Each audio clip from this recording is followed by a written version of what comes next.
ነው እውነት የማይሆን ነገር እያሰብክ ነው ያለው ከመቆጣት ሌላ ነገር ቢሆን አረግ ነበር ህይወት አስተምራኛለች ለአውሬዎች አውሬ መሆን እንዳለብኝ በደንብ አድርጋ አስተምራኛለች እናማ በአንድ ሰው ከመታሰር በሁሉ ሰው መታሰር ይሻላል እንዴ ገደልከት እንዴ ክፉ ሰዎች የእጃቸውን ማግኘት አለባቸው ጉድ እንትን እሺ ስማስ ቅዱስ ምንድን ነው የምታወሪው? ቅድስት ማነው ጉዴ?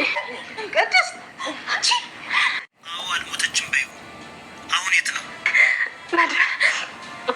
ለፖሊስ እጄን እሰጣለሁ ብሎ በሩን ሰብሮት ነው የወጣው እባክህ መድብል ቶሎ ድረስለት እባክህ ቅድስት አሁን መምጣት አልችልም ይኸውልሽ ቅድስት ብሩክን ተከታዩ በቃ አስቆም ምንሽ ነው ልካውሽ ነው አንቺንም ምን ግዳ ብሎሽ ነው ለምን ግድያ ነው የምታወሪው? አለም ወዴት እየሄድሽ ነው? ምን አባሽ አገባሽ? አለምዬ ያገባኛል እንጂ ያገባኛል ምንድን ነው?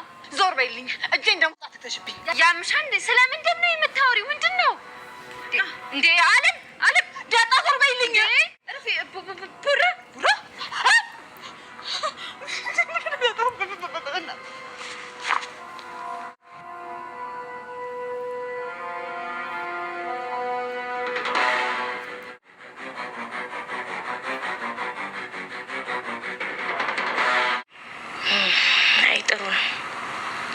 ቆይ ታዲያ ይንላኔ ለምንድን ነው የምትነግሪኝ? የሚፈልግሽ ወንድ እንዳለ እንድታውቂው ነው። ለአንቺ ወንድ ማለት ብሩክ ብቻ ነው። ግን ደግሞ ከብሩክ የተሻሉ በጣም የሚፈልጉሽ ሀብታም ልጥጥ ወንዶች እንዳሉ እንድታውቂው ፈልጌ ነው። አለም እኔና ብሩክን ለመለያየት የምታደርጊውን ነገር አቁሚ። ቆይ ስንቴ ነው የምነግርሽ? ዛሬ ቅድስትዬ እንግዲህ በጣም ትልቅ አጣብቂኝ ውስጥ ነው የገባችሁ። በነገራችን ላይ እኔ ከሁሉም በላይ ያሳዘነች ቅድስትዬ ናት። ምክንያቱም አይለፍትሽ ያላት ሴትዮ ማለት ነው ጋይሶችዬ እንግዲህ ብዙ ጊዜ ብዙ ቻሌንጆች ብዙ መከራዎች ብዙ እንትኖችን አሳልፋለች ብዙ ነገሮችን ብዙ ገጥሟታልም አሳልፋም ታውቃለች እና ግን አሁን ላይ በሆነው ነገር በጣም ነው የሚያሳዝነው ቤተሰቦቻችን ምክንያቱም እንግዲህ በትዳሯም ብዙ መስዋዕትነት ከፍላለች ብዙ ችግሮችን ብዙ መከራዎችን አሳልፋለች ብዙ በቃ ማይታለፉ የመሰሉ ሌሊቶች ቀናቶችን አሳልፋ እግዚአብሔር ይመስገን ዛሬ ላይ ደግሞ ባሏ እንግዲህ በብዙ መከራ ውስጥ ልጁ ታማበት አብራ ያሳለፈችው ችግር ከዛም እሱ በታገተበት ጊዜ ያሳለፈችው ጭንቀት ከዛም ደግሞ መተው ብዙ በነዝናና ካንም ሞሲሳ ሲፈለግ በእያንዳንዱ ቀናት በእያንዳንዱ ደቂቃ በእያንዳንዱ ሰዓት ላይ ሲያሳልፍ የነበረውን ህይወት ጎዳና ከሷ በላይ የሚያውቅ የለም አብራ ያን ያክል መከራ ስትጨነቅ የነበረችው እሷ ነች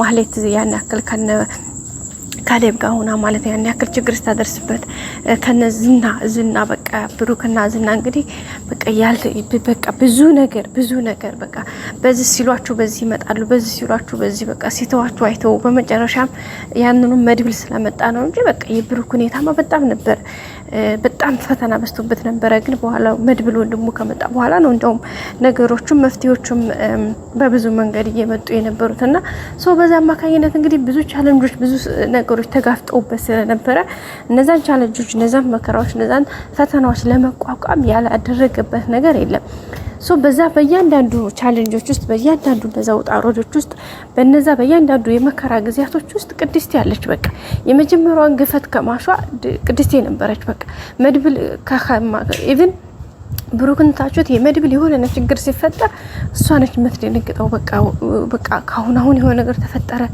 በቃ እንዴት ላደርግ እንዴት ይሁን በቃ ተው ይሄን አድርጉ ይሄን አታድርጉ በዚህ ውጡ በዚህ ወረዱ በዚህ ግቡ በዚህ ነው ተመለሱ በቃ ይሄን ይሁን እዛ አጋጠማችሁ እንደዚህ ተቸገሩ እንደዚህ መጡ ይሁን እንደዚህ አጡ ይሁን በቃ የተለያዩ አይነት ስሜቶች የተለያየን ችግሮችን ስትጋፈጥ የነበረችው እሷ ነችና ያን ነገር ለማስተካከል ብዙ መከራ ብዙ ቻሌንጅ ብዙ ውጣውረዶችን አሳልፋለች ግን በዛ መካከል ያንን ሁሉ ችግር ያንን ሁሉ መከራ ስትጋፈጥ ከዛሬ ነገ የተሻለ ቀን ይመጣል ብላ ስላሰበች እንጂ በቃ ተዛ ሁሉ ጭንቀት በቃ ውልቅ ብላ እሷ መጀመሪያ ቤት ሰራተኛ ቤት አንደኛ የብሩክ ሁኔታ ስለገዛ ሁለተኛ ደግሞ ምሳሌን የጥላት ሄድ እንጂ ላሽ ብላ ሄዳ የራሷን ህይወት መጀመር ትችላለች ግን በቃ ያን ነገር ማድረግ አልፈለገች ማንኛ እስከ መጨረሻው ድረስ አብራቸው ሆኖ ወደደች ሁለተኛ ደግሞ በኋላ እየቆየ ሲሆን በተለይ ማህሌት ያን ያክል ብሩክን ስታሰቃየው በተለያዩ ነገሮቹ በክፍተቱ ገብታ ስታግተው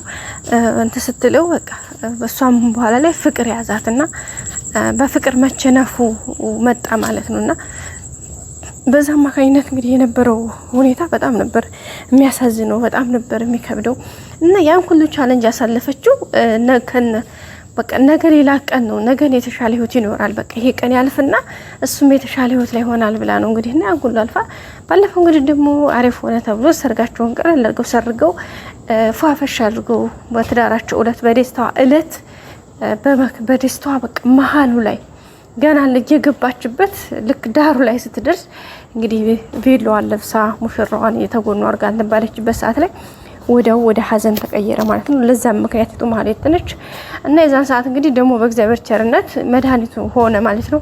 ዳነ የዛን ሰዓት ያነባችው እንባ ያን ሁሉ ስቃይዋን አሳልፋ ግን ተሻለው እግዚአብሔር ይመስገን ተመስገን ነውና ተሻለው። ኦኬ እሱንም እሰየው ተመስገን ብለን ከተቀበልን በኋላ በጣም የሚያስጠላው ነገር ደግሞ አሁን ላይ እየደረሰበት ተጽዕኖ ምንድነው? እሱ እንግዲህ መውለድ እንዳይችል ነው ያስደረገችው።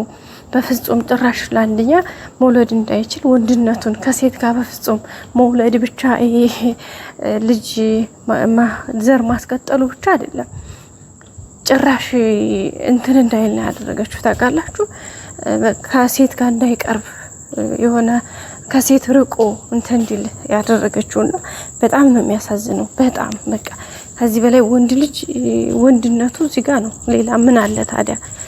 ከዛ በተረፈማ ቢጃማ ለብሰው ሴት መሆን አይደል እንዴ? ታቁጭ ብሎ መሽናት እና በቃ ወንድነቱን ነው ያጣውና ከዚህ በላይ ምንም ስሜታዊ ሊያደርግ የሚችል ነገር የለምና እንግዲህ አሁንም ይሄው በዚህ አማካይነት ይሄን ነገር ሲያቅ እንግዲህ የራስ ያለውን እርምጃ ነው የወሰደው ብሩክ።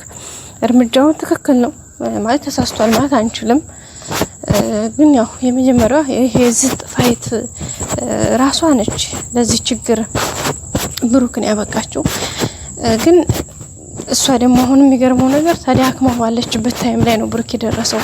በዚህ ሁኔታ ሌላ እርምጃ ባይወስድባት ደስ ይል ነበር። ግን እግዚአብሔር ይመስገን ደስ የሚለው ነገር አልሞተችም።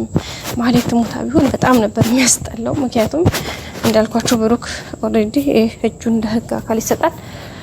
ከዛ በኋላ ሁሉም ነገር እሱ ጋር ይቆማል ማለት ነው። ግን እግዚአብሔር ይመስገን እንደዛ አልሆነም፣ ተርፏል። ዋናው ትልቁ ዘሜን ፖይንት እሱ ነው። ከዛ መቀጠል እንግዲህ ቅድስቴ ጋር መጥቶ ደግሞ ራሱ ያቺ የቅድስቴ ያክስት ልጅ ምክንያቱም እሷ ነች ቤቱን ያሳየችው። እሷ ራሱ እንግዲህ መድብልን ለመበቀል ሁለተኛ ደግሞ ቅድስቴና የብሩክን ግንኙነት አልወደደችም። ዝም ብላ እኮ ነው በማይመለከታት። አንዳንድ ሰው አለ ምንም በማይመለከተው ማለት ነው የራሱን ህይወት እዚህ ጋር ማስተካከል እያለበት የራሱን ትዳር የራሱን ቤተሰብ ሚስቱን ልጁን ማስተዳደር አቅቶት እዚህ ጋር ዝም ብሎ እየተንደፋደፈ ልጆቹ ጾም እያደሩ የሚለብሱት አጥተው ልብስ ቀያሪ ልብስ የሌላቸው እዛ ጋር ትኩረት አድርጎ የቀን ስራም ሆነ ወይም ደግሞ የሚሰራትን ስራውን ወጣ ደፋ ብሎ ምን ተብላ አድርጋት እችን ብቀንሳት እችን ብደምራት ብሎ ሂሳብ ሰርቶ ቤተሰቡን ራሱን ማስተዳደር እየቻለ አንዳንድ ሰው ይገባና በቃ ቁጭ ብሎ ጧትም ማታም ስታገኙት በቃ ስለነከሌ እንደዛ አርገውት በልተውት ቀቅለውት ቆርጠውት ከትፈውት አምጥተውት ወስደውት በቃ እንደዛ አይነት ውስጥ የሚውል ሰው አለ። ከሟለች እኮ ነው ጋይስ፣ ከሟለች እሱ የሟለች ብቻ ችግራችኋል እንዴ? አዳሩንም እሱን ነው ሲያስብ የሚያድረው። አይገርማችሁ? አዳር ራሱ እሱን ሲያስብ ያድራል። ታዲያ ከእንደዛ አይነት ሰው ጋር እንደዛ አይነት ሰው ባለበት ሁኔታ እና ማለት በቃ እሱን ያደረገችውና በጣም ነው የሚያስጠላው ከሚባለው በላይ በጣም ነው የሚያስጠላው። ቤተሰቦች በጣም ማለት ነው እንዴ የምላችሁ ነገር አለ በቀላል እንዴ በቃል የሚገለጽ አይደለም።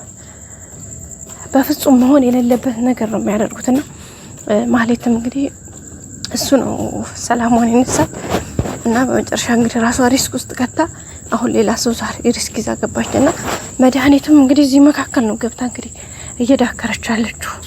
በጣም ነው የሚያናድደው አይደል ጋይስ? የምር ያናድዳል በጣም።